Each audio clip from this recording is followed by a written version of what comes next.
Isang mapagpalang araw na naman po mga kapatid at muli tayong mag-aaral ng salita ng Diyos. At ang salita ng Diyos natin pag-aaralan, ito po yung Sunday Gospel sa darating pong July 19, 2026. At ito po ay ating mababasa sa Ebanghelyo ng ating Panginoon ayon kay San Mateo, Kabanata 13, talata 24 hanggang 43. So medyo mahaba po siya at ito po ay tungkol sa talinghaga, tungkol sa damo sa triguhan, ang talinghaga ng butil ng mustasa, ang talinghaga ng lebadura, ang paggamit ni Jesus sa mga talinghaga, at yung kahulugan ng talinghaga ng mga damo sa triguhan. So medyo mahaba po kasi siya. So basahin nyo na lang po. No? So ako, ang isi-share ko lang po dito yung simple na pangunawa ko dito sa Ebanghelyo ng ating Panginoon. So dito mga kapatid, alam naman natin bakit gumagamit si Jesus ng mga talinghaga. Sabi ko nga sa ibang mga video ko, parang ano yan, kailangan parang kumakain ka ng saging, no? Kailangan mo siyang balatan kasi yung pinakapagkain niya nasa loob, di ba?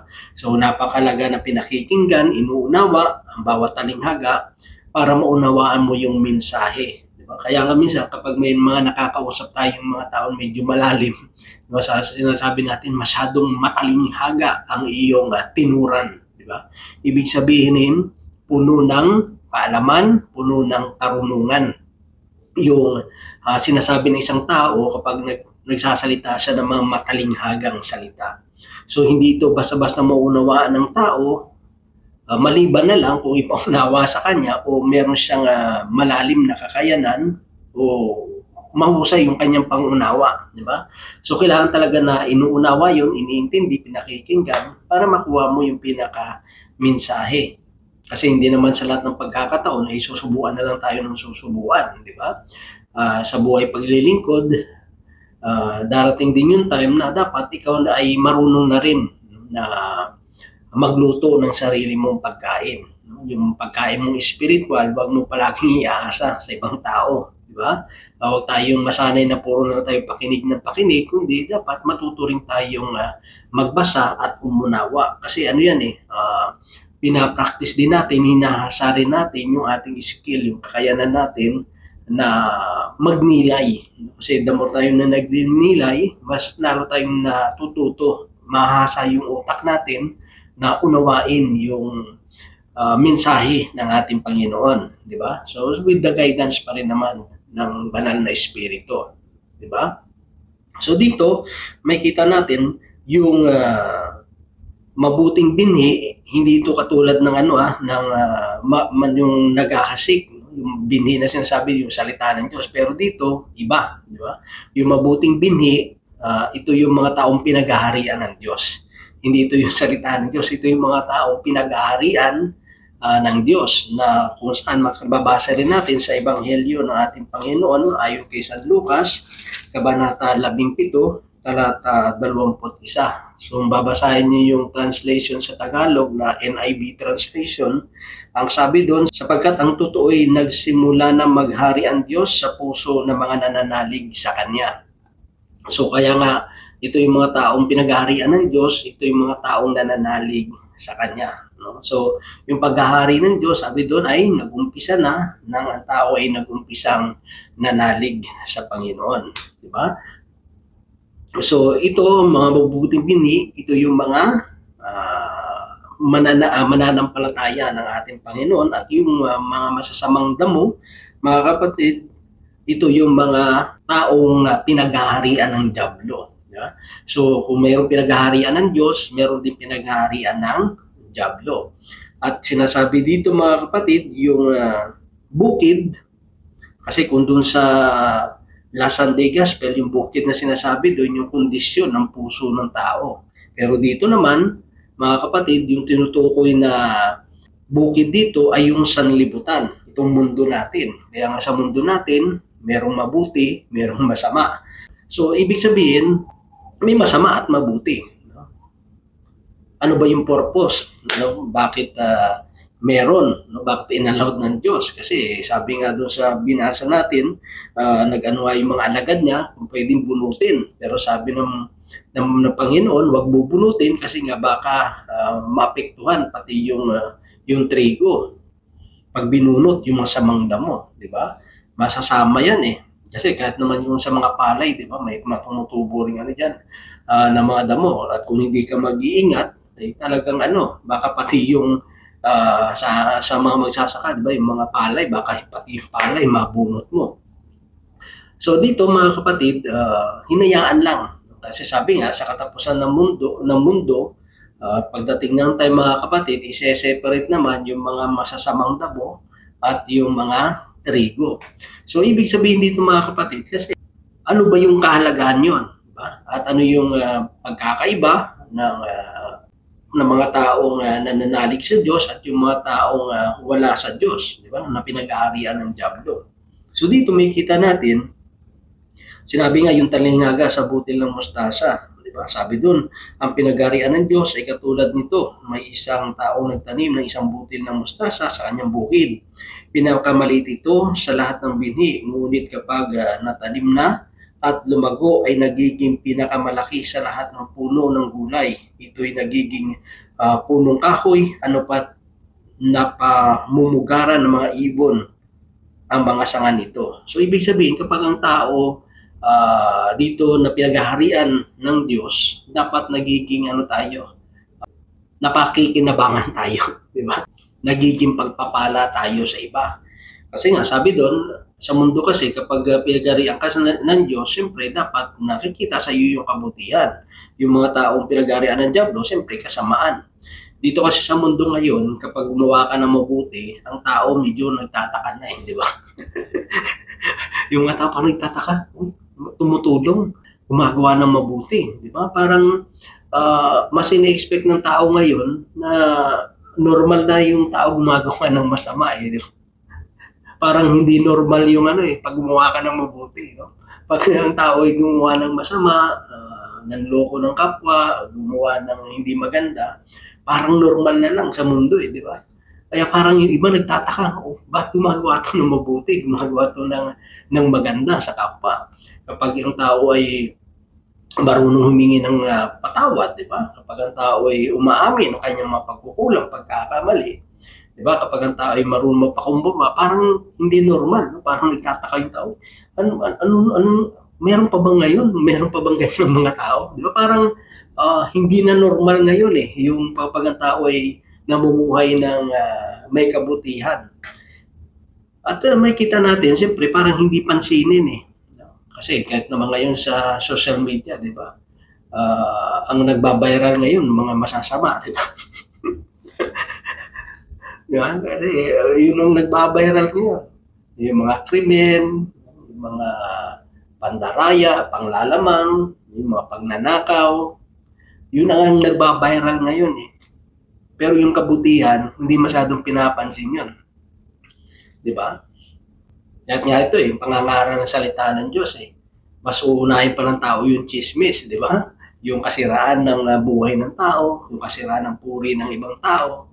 Mas yun ang nagbabiral, yun ang mas gustong pakinggan ng tao. Pero kung kunyari, parte sa Diyos, parte sa paano maging mabuting tao, walang di masyadong interesado yung tao dyan, di ba? Kung meron man, kukunting porsyento lang. Di ba? Parang hindi normal.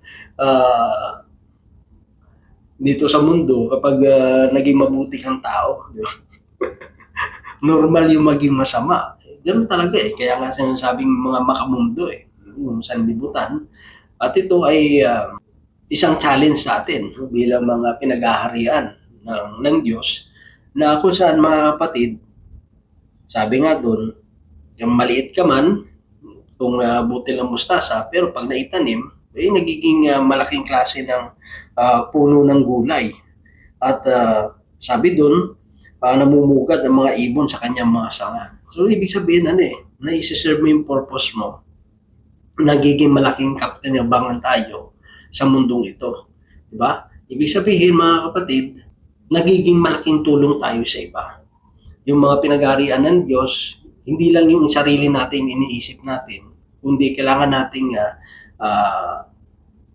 mamuhay sa salita ng Diyos, kailangan natin pagharian ng Diyos ang buhay natin, At kailangan nating mamuhay sa kanyang salita upang maraming mga tao, mga kapatid, ang makabenepisyo. Maraming mga tao, mga kapatid, na maranasan nila yung kabutihan, yung kagandahan ng loob ng Diyos sa pamamagitan nating mga pinaghaharian ng Diyos. Di ba? Ano tayo, yung mga ibon, di ba? Lumalapit. Hindi tayo dapat yung nagiging rason na lumayo sila. Di ba? Pinahayaan mo silang mamugad sa iyo. Pamamugad sa iyo. Hindi mo sila pinalalayas, no? Hindi yung katulad sabihin ng isang puno ng mustasa nito. Umalis kayo sa akin, no? Lumayo ko sa akin. Huwag niyo kong pagpugaran. Kundi nagagalak tayo na nagbibigay tayo ng yung charity, nakakatulong tayo sa iba, na wala tayong hinihinging kapalit. Yun naman yun eh. Yung mga nangangailangan, yung mga nalulungkot, nabibigyan natin ng kasiyahan, at kung paano tayo ay nasa ilalim ng lilim ng ating Panginoon, ay tayo rin ay nagiging silbing lilim doon sa mga naiinitan at nangangailangan ng comfort, di ba? Nalalapitan tayo. Hindi tayo yung parang kasi mostly naman talaga dapat kapag nasa Panginoon ka, approachable ka di ba?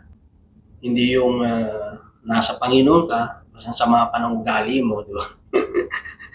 So, nalayo yung tao sa iyo. Ibig sabihin doon mas umaangat tayo sa iba. Kasi sabi nga, maliit siya, pero pag naitanim mo na, lumalaki. So, mas lalo kang nakikita. Diba? Ibig sabihin, makita talaga sa atin, tayo ay magpangibabaw yung kadakilaan ng Diyos. Diba? Maihayag sa pamamagitan po natin. At ang sabi doon, mga kapatid, sa verse 33, nagsalaysay pa siya ng ibang talinghaga. Ang paghahari ng Diyos ay katulad ng libatura na inihalo ng isang babae sa 3 takal na harina at umalsa ang buong masa. So may kita natin dito yung influence. Yung influence yung pwede nating magawa sa mundong ito. Diba? Sa mundong ito na laganap yung kasamaan. Kasi kahit nga yung mga taong, sabi nga, yung pinaka-worst na pwede mangyari sa mundong ito ay yung mga taong alam nila yung dapat nilang gawin, hindi nila ginagawa. Diba? Kung yung righteous person ay hindi gumagawa ng righteousness. Diba? Yun ang talaga doon. Ayun ang pinaka-worst. No? Bilang tayo ay pinag-aarian ng Panginoon, ano ba yung impluensya na naibibigay natin sa mundong ito? Dati yung kasikatan ng Hillsong dati, no, sa time nila Darling Shake, talagang ang ganda yung mga praise and worship, talagang nakaka-bless, di ba? Pero yung mga sumunod na mga henerasyon sa kanila, minsan yung sanctity ng praise and worship nawawala na, hanggang pumalit na yung mga kabataan. No, yung iba nakahikaw na, no, yung mga tattoo na, no, parang naging worldly na yung dati. No, unti-unti bumagsak yung ministry nila, di ba? Nagkaroon na ng grabe mga controversial. Tapos kumunti na rin yung mga follower nila, yung mga membro nila. At malaking epekto kasi marami ring mga musician ngayon dahil nga mataas yung tingin nila doon sa mga kumakala sa Hillsong dati. Di kaso siyempre nang napalitan na sila Darling Shake, no, yung mga may pumalit ng kabataan. So nag-iba na. So na-adapt ngayon ng mga ibang Christian din, no? Kaya may kita may mga Kristiyano ngayon na okay na lang, no, may hikaw ang ilong. No, may ikaw dito sa labi. Diba? Parang parang tama pa ba, no? Yung pagsamba, kasi yung tunay na pagsamba galing sa puso Kaya kung tama yung puso mo, dapat makikita rin sa appearance mo, di ba? Di ba? Sabihin natin, tinitignan naman ng Diyos yung puso natin Oo nga. Sabi nga, kung ano naman ng puso, yun ang namumutawi sa atin. Nakikita sa outside appearance natin. Kaya marami ngayon, yun ang naging influensya. So, which is hindi naging maganda na influensya yun. Di ba? Kasi sinasabi nila, bakit itong grupong ito mga anointed to di ba? Sila Darling Shake yun, pero yung mga sumunod sa kanila, di ba, wala na, medyo lumabnaw na eh. So yun ang sinunod ngayon. Kaya makikita mo, maraming mga instrumentalist din na hindi lang naman at sa mga ibang churches din na mataas yung tingin nila doon, kaya na-impluwensyahan. No? Inadapt nila ngayon sa mga ministry nila. So nawala yung sanctity. Parang dating na lang, parang nagko-konserto na lang, di ba? Parang parang pormahan na lang, di ba? Mo kakanta ka sa Panginoon, may hikaw ka dito. Hindi na nga hikaw yan kasi hikaw, earrings, dapat nasa dito mo yan, nandito. Tapos nasa dila mo. Tapos mag-worship ka sa Panginoon. So, yung deception kasi yan eh. Deception mga kapatid. Nakala mo, nag-worship ka pa sa Panginoon, pero hindi na eh. Kasi bakit? Kasi ano ba yung purpose mo nyo para maging, kakaiba to. Yung attraction nasa iyo. Di ba? Kasi siyempre, yung iba hindi rin makapag-concentrate. Nagiging stumbling block tayo sa iba. Nagiging katitusuran tayo ng iba kasi hindi rin sila makapag-concentrate. Kasi bakit? Itim naman yung buhok mo. Sa akin, medyo nagpuputi-puti na, di ba? Di ba kung ano, hindi ka naman na foreigner, pero yung buhok mo, di ba? Tapos, o kaya yung kurang na lang yung mga nakalagay sa mga ilong-ilong natin, sa tenga natin, okay lang kung babae, kung lalaki naman. Di ba? Kasi ang iniisip, di ba, para maka-attract na ng mga youth, di ba? Sabihin, okay pala dito, ganito. Okay pala yung ganyan na pormahan. yung maling maling pamamaraan yun, mga kapatid. Kaya nga merong tinatawag na para tayong nagiging yung pang-evangelize mo parang nagiging prostitution. Di ba? Yung sabi ko nga sa isang mga video ko na may isang Christian service sa isang plaza doon parte sa sa norte doon sa amin sa Iloilo, sa Maybalasan Iloilo. Doon sa plaza nila merong may ibang grupo ng mga Christian group din, talaga namang iba mga Koreano tapos may iba-ibang lahi. Ang haba naman ng mga palda, pero yung slit naman ng palda ay talaga namang ang haba rin, no? Above the knee rin talaga. So yung mga tao talagang yung mga lalaki dumudumog dun sa sa may isang plaza. Nandun sila hindi para sumamba sa Diyos, nandun sila kasi siyempre tinitignan lang yung position kasi kung nakatagilid na gano'n yung mga babae, talagang makikita mo na yung di ba? So, temptation, parang yung pang-akit. Hindi ganun. Hindi ganun ang pag-i-evangelize, mga kapatid. Diba? Dumudumi yung utak ng tao. Yung ganun, di ba? So, hindi tayo nagiging blessing. Diba? Dito sabi niya, parang yung libadura Di ba? Pag minix mo dun sa harina, umaalsa. Yung influensya natin. Maganda ba yung influensya na inaibibigay natin sa tao? Diba? Huwag tayong magiging katitisuran ng ibang tao. Kasi siyempre, mataas na tingin nila sa atin. Siyempre, katulad sa amin, nangangaral ng salita ng Diyos. Kaya siyempre, hindi naman tayo perfecto, pero sa biyaya ng Panginoon, hinihingi natin yung galaw natin, yung kilos natin, yung mga namumutawi sa bibig natin, as much possible talaga, at dapat lang naman talaga, iniingatan din natin. Kasi pag may nakarinig, may nakakita ng mga ginagawa natin, matitistod sila. No? Minsan tayo pa yung nagiging nila, sangkalan. Sabihin, si brother nga Di ba? Di ba? Si brother nga, buhosok yung bibig niya, nangangaral ng salita ng Diyos. Di ba? Parang okay sana kung naging good example. No? Tingin mo si brother ganito. Kung maganda, di ba? Hindi yung pag nakagawa siya ng masama, ang rason niya, si brother nga Diba? Yung pangit yun. Anong impluensya yung naibibigay natin sa tao? Maganda ba o hindi? So doon pa lang, tayo ba talaga ay pinag-aarian ng Diyos? O baka diablo? Di ba? Kaya nga sabi din, baka yung akala mong liwanag na nasa iyo ay kadiliman pala. Napaka yan. worse yun, di ba? Kasi akala mo nasa Diyos ka, yung pala hindi. Doon na lang magkakaalaman pag dating ng panahon, di ba? Ng judgment. Na tayo ay haharap na sa Panginoon sa huling panahon, di ba? Doon na magkakaalaman kung talaga bang Diyos ang nasa puso natin, Diyos ba talaga naghahari sa atin o hindi. Kaya sabi doon, sinabi ni Jesus sa mga tao, ang lahat ng ito ay sa pamamagitan ng talingaga at wala siyang sinabi sa kanila nang hindi gumagamit ng talingaga. Verse 35, ginawa niya ito upang matupad ang sinabi ng propeta. Magsasalita ako sa kanila sa pamamagitan ng talinghaga, ihahayag ko sa kanila ang mga bagay na nalilihim mula na nilikhain ang sanlibutan.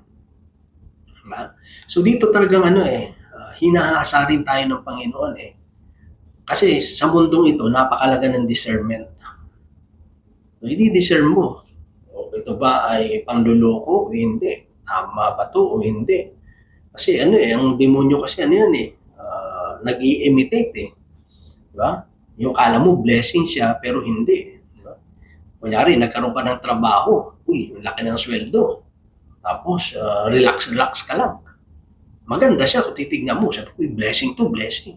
Pero kung naapektuhan na yung oras, panahon mo sa Panginoon, diba? Hindi ka na nakapagsisimba, hindi ka na nakapagpapanalangin, hindi ka na nakapakinig ng salita ng Diyos kasi naging busy ka na doon, ay hindi blessing yun. Hindi blessing yung galing sa Diyos. Diba? Kasi hindi magbibigay ang Diyos sa atin ng blessing na galing sa Kanya na ito yung magiging dahilan na hindi na tayo makaka-attend dun sa gawain ng Diyos, makakapagsimba, di ba? Na maglalayo sa atin sa Kanya. Hindi galing sa Diyos yun. Di ba? Pero, wala tayong discernment, hindi natin sasanayin.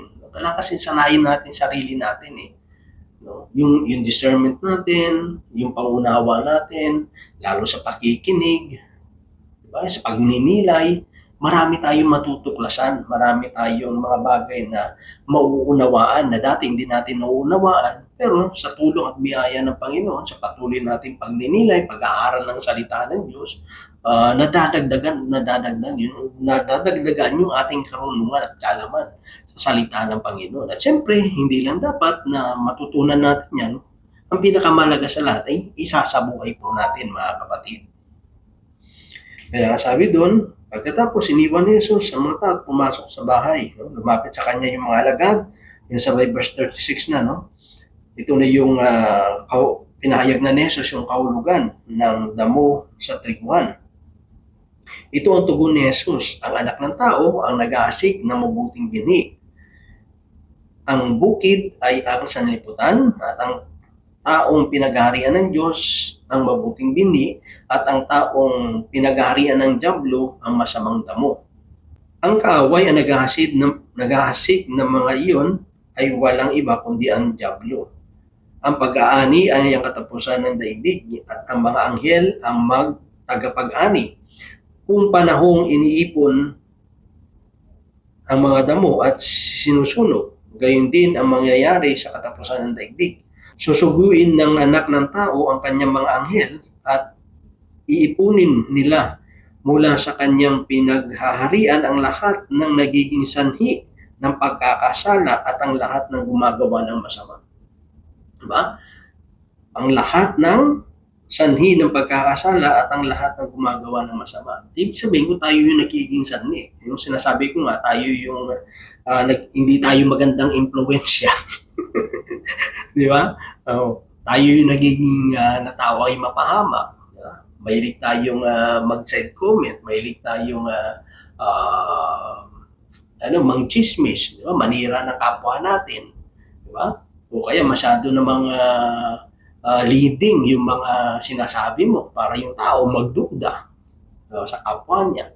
Ba tayo yung nagiging sanhi ng pagkakasala? Tapos gumagawa pa tayo ng masama.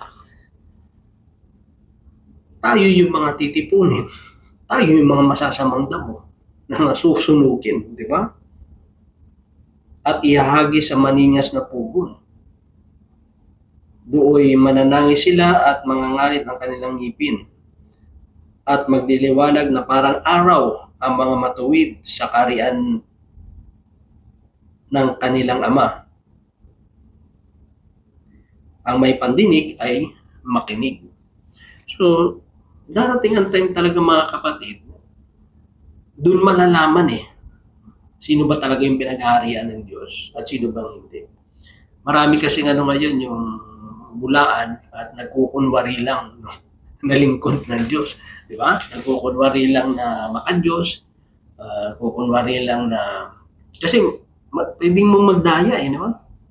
Maraming, hindi lahat ng tao ngayon na gumagawa ng mabuti, totoong mabuti yung intensyon, di ba?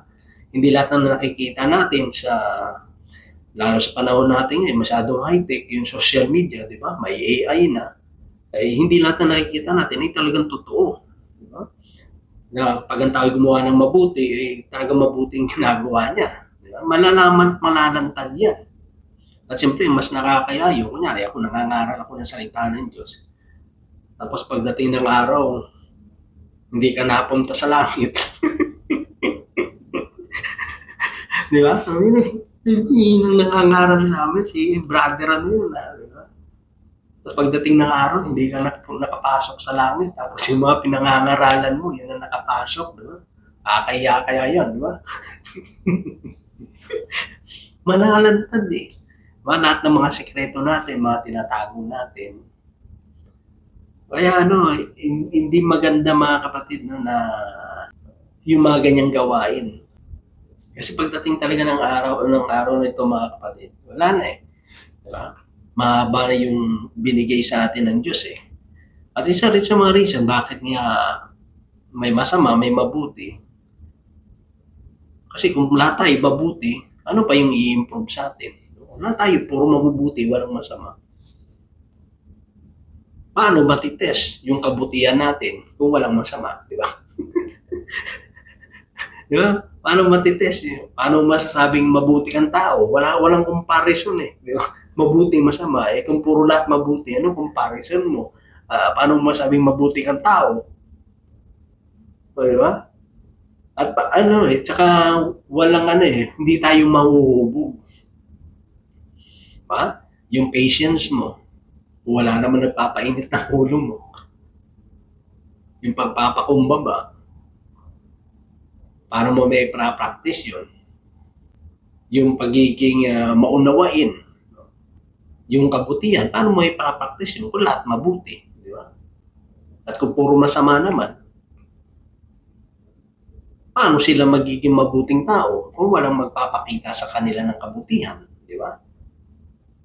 Yung mga taong magawa ng masama na nagbago ang buhay, kasi bakit? Kasi nakaranas sila ng kabutihan May mga tao na sa kabila na masama yung ginagawa nila, sinusuka na sila ng lipunan, meron pa rin tumanggap sa kanila, nagpakita ng kabutihan. At dahil doon, nagbago buhay nila. Ganon din ang sa atin, kung yung sa mga mabubuti, hindi mo naman mai-practice. Hindi mo naman madidevelop, hindi ka rin naman uunlad kung puro mabubuti yung kaharap mo. Kasi hindi mo matitest yung pananampalataya mo rin, yung pagtitiwala mo rin sa Diyos. Kaya nga napakalaga mga kapatid, yung pagsasabuhay talaga ng salita ng Diyos. Hindi lang yung sabihin mo, ako pinag-aharian ako ng Diyos, pinag-aharian ako ni Jesus. Ipakita natin sa pamamagitan ng ating pamumuhay na totoong pinag-aharian tayo ng Panginoon. Tandaan natin lahat ng bagay mahahayag sa harapan ng Diyos. Wala tayong may itatago anumang bagay. Kung tayo yung nagiging dahilan ng ikakapahamak ng iba, ay tigilan na natin. Kasi pananagutan natin sa Diyos yun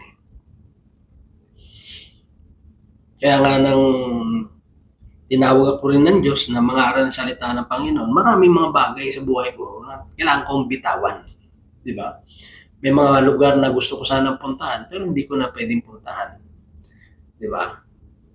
Kasi, ang iisipin mo kasi, may mga taong nakatingin sa iyo Yung ikapapahamak nila, o ikabubuti nila, nasa atin din yun Diba? Kasi nga lahat ng tao na na-encounter natin sa buhay natin, may purpose bakit natin nakilala yung mga tao yan.